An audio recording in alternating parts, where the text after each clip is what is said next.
به نام خداوند بخشنده و مهربان، همدیاران عزیز، اینک ما و شما در آستانه سال 2021 قرار داریم و سال 2020 هم به آخر میرسد. اینجا لازم دانستیم که یک تحلیل بسیار هم سریع و مختصر از سال 2020 داشته باشیم با شما و بعدا چند جمله درباره آینده کشور، آینده ملت و مبارزه ما و شما در سال 2021 هم چند جمله بگیم. سال 2020 واقعا هم برای ملت تاجیک یک سال بسیار دشوار بود و البته این سال برای همه جهانیان چنین بود، بخصوص به خاطر کرونا ویروس که سراسر جهان را فرا گرفت و هم به اقتصاد، هم به اجتماعیات و هم به سیاست و فرهنگ، حتی به ورزش هم تأثیر خود را رساند. اما برای ملت تاجیک این سال در مقایسه با دیگر ملت ها و کشورها یک کمی سنگین تر بود، به خاطر آنکه تاجیکستان یکی از قشاقترین و ضعیفترین کشورهای دنیا به حساب می رود. ما تقریبا در 20 کشوری از همه عقب مانده و ضعیف دنیا قرار داریم و اینفراستراکچور لازمی برای مبارزه با این گونه حالتهای پیش بینی نشونده خیلی ضعیف است و از همه بدترش حکومت تاجیکستان از روزهای اول نتوانست با این کرونا ویروس یک سیاست درست را راه اندازی کند و تأثیر آن را به حیات هر روزه جامعه کمتر کند. شما همتون آگاه هستید که برابر پیدا شدن کرونا ویروس در جهان همه کشورها، سیاستمداران، مسئولین بانگ خطر زدند و آمادگی های خود را برای این کرونا ویروس دیدند، از لحاظ اقتصادی، از لحاظ مالیوی، از لحاظ طبی. چند کشور در دنیا بود مثل تاجیکستان، ترکمنستان و کره شمالی و تا یک مقدار بلاروس که این کشورهای دیکتاتوری و که از طرف حاکمان خودکامه مدیریت میشوند، اینها از روز اول آمدن گفتند که نه، در کشورهای ما کرونا ویروس نیست، ملت‌های ما سالم هستند و این همه تهدید و این همه واهمه اندازی دشمنان ملت‌های ما هست، اپوزیسیون است و غیره. پیمان ملی تاجیکستان و دیگر نیروها از روزهای اول هشدار دادند و بانگ خطر زدند که با این کرونا ویروس شوخی کرده نمی شود، باید مردم را آگاه کرد، باید که آمادگی دید و این فارغبالی مسئولین بر ضرر ملت و دولت انجام خواهد شد که متاسفانه همین طور هم شد. از روز اول حکومت جمهوری تاجیکستان ما را و همه کسانی را، متخصصین را، روزنامه‌نگاران را، سایت و رسانه‌های را که مسئله کرونا ویروس را خیلی جدی گرفته بودند، اینها را متهم به خیانت، به وطن فروشی و به واهمه اندازی کردند. اما بعد از یک ماه، تقریبا بعد از یک ماهی سر و صدا و پافشاری های ما، حکومت مجبور شد که وجود کرونا ویروس را اعتراف کند و دست به چاره های لازمی زد. اگرچه تأخیر شده بود خیلی، ولی باز هم مجبور شد که وارد این کارزار با کرونا ویروس شود و بلافاصله پیمان ملی تاجیکستان و بسیار متخصصان راه حل های را پیشنهاد کردند. ما هم در یک بسته 10 گانه پیشنهادها به حکومت جمهوری تاجیکستان و مردم توصیه های خود را در اساس پیشنهادهای کارشناسان کردیم. یک قسمش را حکومت جمهوری تاجیکستان با تأخیر هم باشد اجرا کرد، یک قسم دیگر را خیلی بد اجرا کرد و یک قسم دیگر را نادیده گرفت. در مجموع میتوان گفت که شروع سال 2020 برای جهان، برای ملت ما با کرونا ویروس آغاز شد و این مشکل تا امروز هم، تا آخر سال 2020 هنوز هم جهان را دامنگیر است و هنوز هم ملت و کشور ما را دامنگیر هست. شما از آمار و از ارقام میبینید که اقتصادی تاجیکستان چقدر ضرر دید و بخصوص مهاجرین تاجیک که یگانه یا درست‌تر بگیم از همه بیشتر به اقتصادیات ما سهم میگذارند، مبلغ بیشتر میفرستند و اقتصاد تاجیکستان، حیات تاجیکستان را آنها میچرخانند. امسال نتوانستند در اثر این بحران ها مبلغ لازمی را به کشور بفرستند و این تأثیر خود را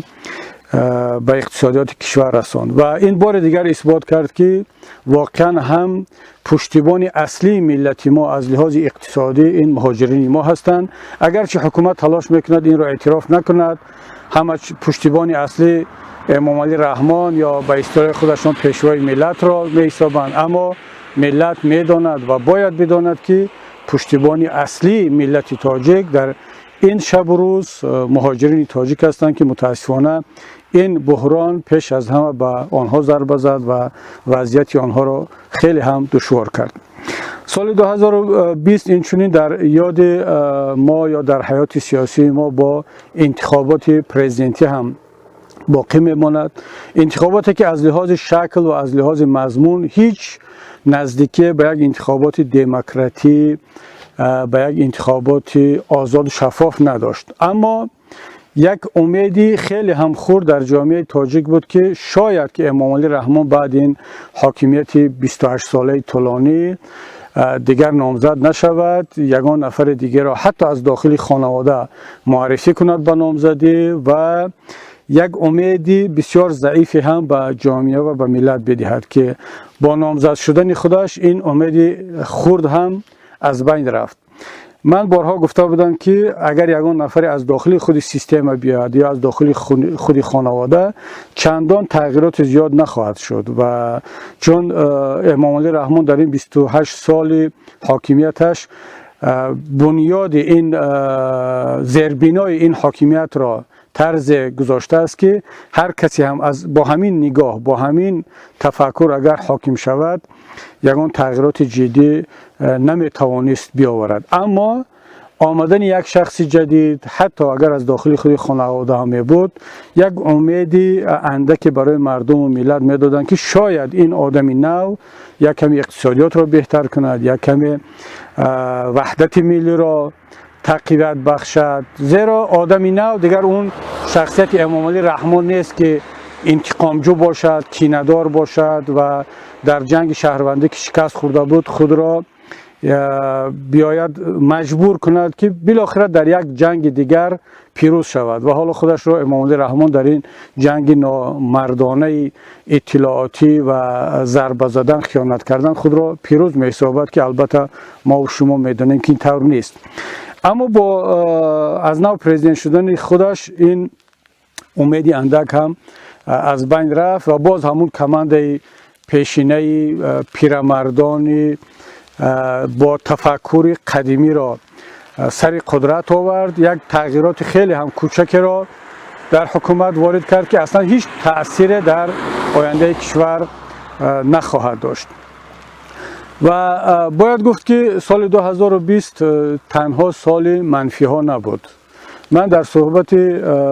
سال گذشتم سال 2019 گفته بودم که از نگاه من سال 2020 سال بیداری ملت خواهد بود و خدا را شکر که واقعا هم در سال 2020 ما احساس کردیم که ملت تاجیک یک کمی بیدار شد. بنده در کدام اساس یک سال پیش بینی میکردم که سال 2020 سال بیداری ملت خواهد بود. برای این یک خیلی هم سیاست شناس قوی بودن لازم نیست، خیلی هم داننده هم علوم بودن لازم نیست، فقط یک کمی باید پیش بینی کرد، دید که واقعا هم یک ملت نمیتواند به مدت طولانی زیر تأثیر زیر دروغ یک حاکمیت یک شخص باشد و بنابر همین تخمین می رفت که سال 2020 ملت تاجیک به حدی خیلی هم پایانی زندگی از لحاظ اقتصادی می رسد، طاقت مردم طاق خواهد شد و خودتان هم شاهد شدید چند حادثه شد در این بین که نشان داد که ملت تاجیک دیگر اون ملت پیشینه نیست. مردم صدا بلند کردند در مسائل اقتصادی، در مسائل پشتیبانی از بعض جوانمردان تاجیک که حقیقت را میگویند. برای مثال وقتی که اون روزنامه‌نگار تاکسی ران شده صدای قلب ملت را به جامعه رساند، صدها و شاید هزارها نفر پیدا شدند که بیان این جوانمرد را پشتیبانی کنند و حتی حکومت مجبور شد که او را زندانی نکند. در حالتهای دیگر نفرانی را که از این کمتر از این ضعیفتر میگفتند آنها را تهمت میکرد، زندانی میکرد، مثل دلیر شریفوف، مثل دیگر روزنامه‌نگاران. اما شما دیدید که این جوان را زندانی نکرد. برای چی؟ برای آنکه اون موج پشتیبانی ملت از این جوان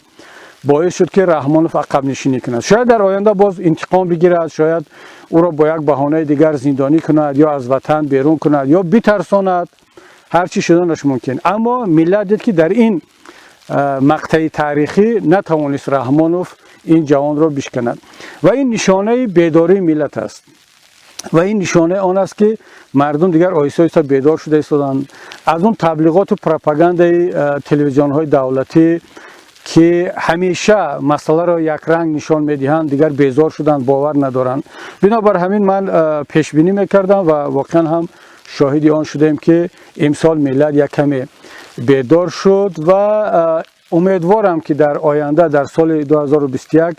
این بیداری ملت تقویت خواهد یافت.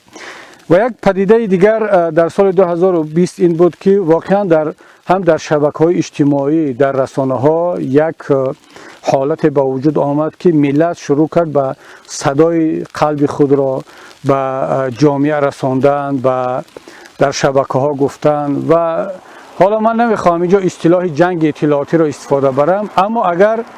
بگویم که در این نبرد یا در این رقابت اطلاعاتی مردم به بالای حکومت پیروز شد. این دومین پدیده مثبت در سال 2020 بود که ملت و مردم در مبارزه یا نبرد اطلاعاتی با اون دستگاه قوی و واقعا هم خیلی